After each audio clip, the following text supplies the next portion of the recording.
Hello and welcome to the IAA Transportation 2024. We have the opportunity to speak with Bernd Krueper, who is the president of dynaCERT. Bernd, how are you today? And maybe you give a brief introduction about yourself. Yeah, thanks Mario. Hello everybody.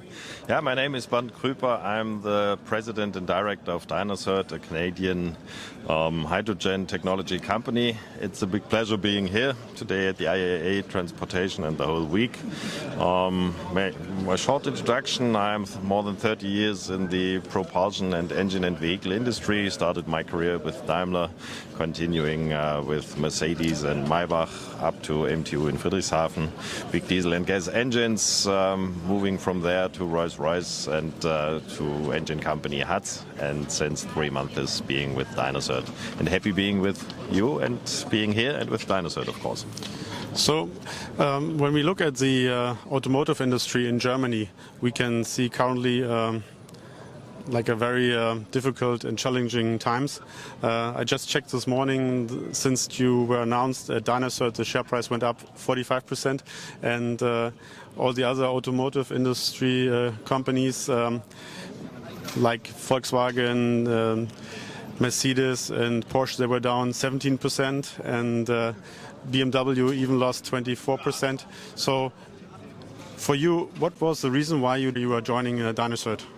Yeah, Mario, of course, is dynaCERT a company which I watched since a while. Hydrogen, of course, the time is made here and ready. Company dynaCERT itself is not a new startup. It's already existing since 19 years with very mature and properly developed technology. And I think, of course, combustion engines will continue to survive, but with different fuels, with alternative fuels, and therefore the time for hydrogen is ready. And we will see it very likely here also at the show, that besides the different technologies like, of course, battery and battery electric vehicles, also hydrogen and ICE-based solutions will survive and will be further developed and will have a broad future. So you mentioned that hydrogen is so important, but there are differences between hydrogen and hydrogen. So what is the difference between what the general audience expects under hydrogen as a energy storage and what dynaCERT provides? Can you give us some information on that? Yeah, Mario, as you say, most people and of course most of the full hydrogen engine solutions need hydrogen infrastructure, means to have it compressed or being transported or coming out of the pipelines, depending on the application. With dynaCERT, it's the very interesting solution that the hydrogen itself is created on the truck, on the device. dynaCERT offers a specific device in which you only have to bring in distilled water, and then with electrolyzing on the vehicle, on the device, the hydrogen is created and being blown into the engine before the turbocharger, and by that having a better combustion, which has a lot of positive impacts, of course.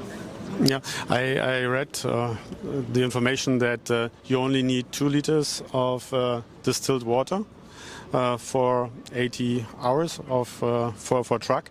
So that means an entire week you can basically run the unit hydrogen.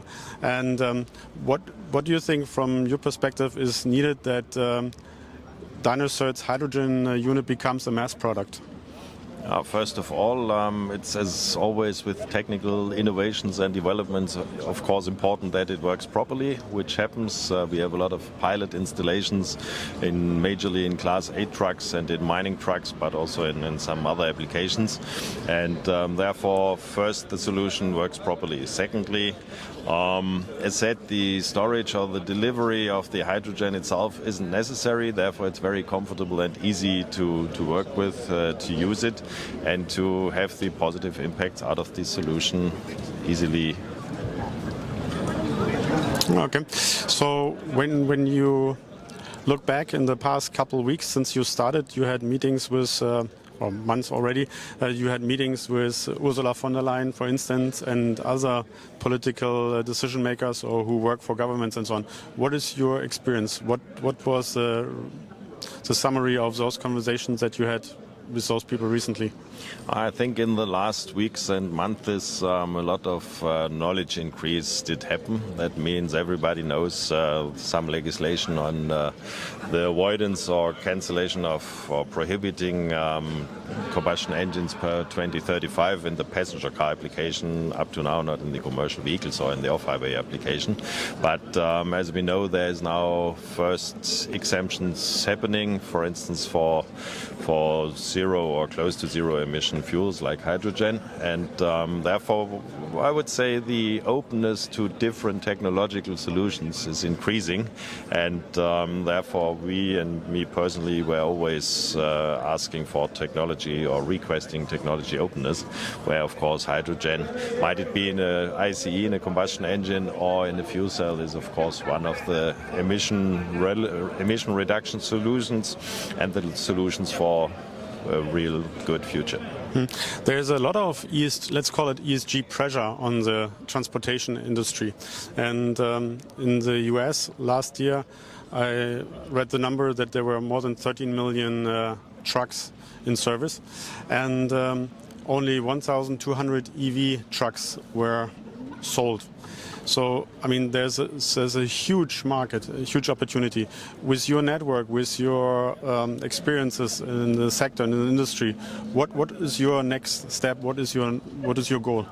Yeah, first of all, as you say, Mario, it's important to understand that not all trucks worldwide will be short-term, could be changed against complete hydrogen engines or battery electric vehicles. There's huge fleets, as you say, out in the market, and therefore it's very important and very future-oriented that we have with dynaCERT a specific aftermarket solution. That means being able to add our device, creating hydrogen on existing engines and existing trucks in the fleets, which of course makes it much faster, environmental friendly, and fuel consumption reduction possible for the fleet owners, not having the need to switch your complete fleet immediately. Yeah, I think the key point, what makes it very attractive for those who run fleets, is that because of the reduction of the fuel consumption by between 5 to 15%, these are the numbers that we heard. It makes it attractive, so based on the use, that it pays off itself within maybe a year. But also what I heard is that people are charging extra from their clients when they are using this, because there's this pressure, this demand for ESG. So how does that work in the global market in general, when you can see that the fleet owners normally are looking for support by the governments, that they get subsidies? And what is your view on that? Principally, we are here on this exhibition as well as, of course, in the market in commercial applications. That means at the end of the day, also the fleet owners have to earn money and have to have a commercial impact. And therefore, it's so nice that the dynaCERT hydrogen solution is so positively. One, of course, is reducing emissions, therefore doing good things for the environment, as we all want. You mentioned also, Mario, the ESG reporting, which of course is also more and more legal request. Thirdly, by reducing CO2 and of course other pollution, there is carbon credits to come. That means it's also commercially very valid solution. And as you said, now is developing a business model where the fleet owners which use these devices can also charge more euros or dollar per mileage driven, or for the transport, as it's environmental friendly, emission reduced transport solution. Yeah, when you run the numbers with the carbon credits and the savings on the carbon credits, I think when we take a look at it from the real perspective, it's a cherry on the cake. So we basically get an approval by a third party that this has a mass impact with the carbon credits. But at the end of the day, these reasons that you already mentioned for buying a hydrogen unit is, I think, more relevant, that you save 5 to 15% fuel, which has a big impact on the budget of those fleet owners, plus the ESG component, that you already do something great for the environment and for the people. Mm-hmm. That's it. That's definitely good solution by dynaCERT, and yeah, happy to be here and happy to have a lot of meetings with interested parties, as well as we did have meetings with the politics as well. Therefore, as I said before and mentioned before, there is more and more interest, and of course not only interest but also the respective legislation which should help the environment and which should help at the end also dynaCERT. Okay, good. Thank you very much, Bernd. Yeah, thank you. very much. Nice meeting you. Yeah, thank you.